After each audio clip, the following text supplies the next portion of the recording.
स्वाभिमानी न्यूज चॅनलच्या बातमीपत्रात आपलं स्वागत। मोहाडी येथील दुर्गा हाऊसिंग सोसायटीतील सेवानिवृत्त परिचारिकेच्या घरी चोरट्यांनी केली धाडसी चोरी। मोहाडी परिसरातील दुर्गा सोसायटीतील प्लॉट नंबर 56A मध्ये राहणाऱ्या सेवानिवृत्त परिचारिका सिंधुबाई अशोक सातबाई या दवाखान्याच्या कामानिमित्त पुणे येथे गेलेल्या होत्या। दरम्यान त्यामुळे चोरट्यांनी घर बंद असल्याची संधी साधत घराचे कडी कुलूप तोडून आत प्रवेश केला। कपाटातील दागिने व रोकड लंपास केले। दरम्यान यात सोन्याचे कानातील, वेलटॉप, लहान अंगठी यांचा समावेश असून सुमारे 5 तोडे वजनाचे दागिने व 4,000 रुपयांची रोकड असा एकूण मुद्देमाल चोरट्यांनी चोरून नेलेला आहे। दरम्यान घटना कळताच मोहाडी पोलीस घटनास्थळी दाखल झाले। पुढील तपास मोहाडी पोलिसांकडून सुरू असल्याची माहिती यावेळी देण्यात आली। मी सिंधुबाई अशोक सातबाई, राहणार दुर्गा सोसायटी, प्लॉट नंबर 56। मी माझ्या ट्रीटमेंट माझी याची आपले त्रास होतो मला बीपीचा, त्यामुळे मी शिवीला जाते पुण्याला। माझ्या मुली राहतात तिथे। मी माझ्या पोटात दुखायला लागलं होतं, माझ्या लिव्हरला अशी सूज वगैरे आल्यासारखं मला वाटत होतं। मी भारतीय विद्यापीठाला गेली तिथं तपासणी करण्यासाठी।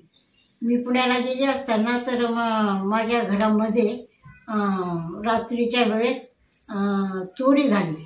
कपाट फोडलं, त्याच्यात माझ्या सोन्याच्या 2 बांगड्या होत्या, 4 तोळ्याच्या, कानातले टाप्स होते आणि वेल होते, माझ्या एका नातीची अंगठी होती 1/2 ग्रॅमची, माझ्या लहान मुलीची नथनी होती आणि आपले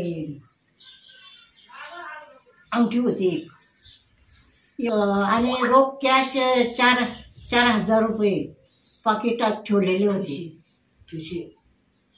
ठुशी होती हातामधली लहान मुलीची। अशा 5 तोळ्याची माझं सोनं आणि रोकड कॅश 4,000 रुपये असे कपाट तोडून आणि काढले गेले। कपाट मला पुण्याला फोन लावला, माझे दरवेळ शेजारच्या बाईने मला फोन केला की ताई तुम्ही आले आहेत का? तर मी म्हटलं नाही, मी तर काय आलेली नाही। म्हणे तुमचा दरवाजा उघडा दिसतोय म्हणे।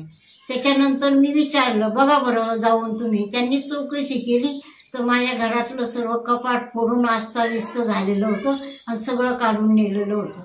मी लगेच पुण्याहून लगेच आज आली,